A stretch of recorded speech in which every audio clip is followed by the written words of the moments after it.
शरीफ के अंदर नहीं है, वो महाभारत के अंदर जो गीता का जो भाग है उसके अंदर भी श्री कृष्ण के अर्जुन को भी जिहाद की बात ही कहते हैं। और ये सिर्फ ये जो बात है वो सिर्फ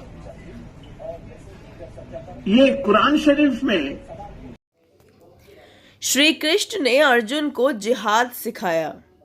शिवराज पाटिल ने दिया ये विवादित बयान। कांग्रेस के वरिष्ठ नेता और पूर्व गृह मंत्री शिवराज पाटिल ने गुरुवार को हिंदू धर्म को लेकर विवादास्पद बयान दिया है। उन्होंने दावा किया है कि जिहाद की अवधारणा सिर्फ इस्लाम में ही नहीं बल्कि भगवत गीता और ईसाई धर्म में भी है। ये पहली बार नहीं है कि इन्होंने इस तरह का कोई बयान दिया हो। हिंदू धर्म को लेकर पहले भी इन्होंने इसी प्रकार की कई बार टीका टिप्पणी की है। कहा जाता है कि इस्लाम धर्म के अंदर जिहाद की बहुत चर्चा हुई है।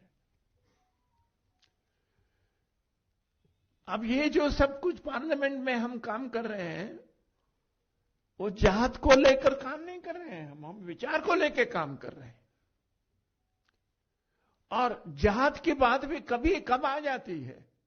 जिहाद की बात तब आ जाती है जबकि सारे मन के अंदर स्वच्छ विचार होने के बाद भी अगर उस प्रकार से काम करने की कोशिश करने के बाद भी अगर कोई वो समझता नहीं है, वो नहीं करता है, तो कहा जाता है को आपको अगर शक्ति का उपयोग करने का है तो वो करना चाहिए।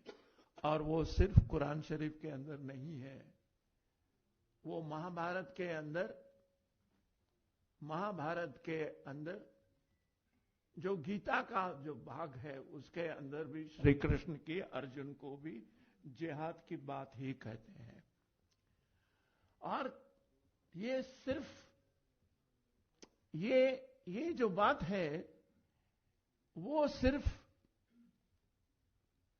ये कुरान शरीफ में और गीता के अंदर है ऐसा नहीं है, मगर जो क्रिश्चियन लोगों ने लिखा है, जैसे कृष्ण ने भी लिखा है, और उन्होंने लिखा है कि I have come here not to establish peace but I have come here with sword also. उन्होंने लिखा है, यानी सब कुछ समझाने की कोशिश करने के बाद अगर समझ नहीं रहे हैं और वो हथियार लेके आ रहा है तो आप भाग के नहीं जा सकते हैं, उसको आप जिहाद भी नहीं कर सकते हैं और उसको गलत बात भी नहीं कह सकते। ये समझने की जरूरत है। ये तो नहीं होना चाहिए, हथियार लेके समझाने की बात नहीं होनी चाहिए। अगर ऐसा हुआ तो नहीं है। और मोहसिना जी ने अपने किताब में भी यही लिखा है।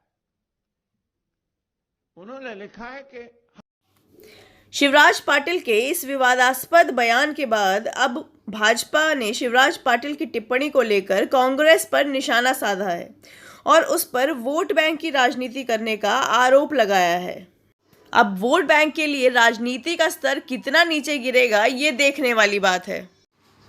इस पर बीजेपी के प्रवक्ता का क्या कहना है, आइए सुनते हैं। Crossing all limits and not to be outdone in Hindu hatred by the Aam Aadmi Party, whose leaders like Gopal Italia and Rajendra Pal were seen abusing Mandir, Katha, questioning Vishnu, Brahma, Mahesh, Ramji, Krishnaji recently. In its haste and its desperation for vote bank politics, Congress has crossed all limits. Shivraj Patil, who had once coined Hindu terror, saffron terror, has now compared Gita, the Updesh given by Shri Krishna to Arjun during the Mahabharata, to jihad. This is an affront, but it is not surprising because this is not a Sahyog, it is a vote bank ka prayog and a vote bank ka udyog. This is the same Congress party which has said Hindu terror, saffron terror. Rahul Gandhi has said LET is not dangerous, but the groups of Hindus are dangerous. Digvijay Singh blamed 2611 on Hindus. This party opposed Ram Mandir. This party also questioned the existence of Shri Ram and gave in an affidavit that Shri Ram does not exist. And today, once again, in its vote bank politics, in order to polarize a particular vote bank before the Gujarat elections, they are constantly making such statements. And Shivraj Patil has compared Gita, has compared Shri Krishna's message to Arjun to jihad. This shows the anti-Hindu mindset of those who claim to be Janyudhari Hindus. They are nothing but Chunavi Hindus, seasonal Hindus, and the people of Gujarat and India will teach them a lesson.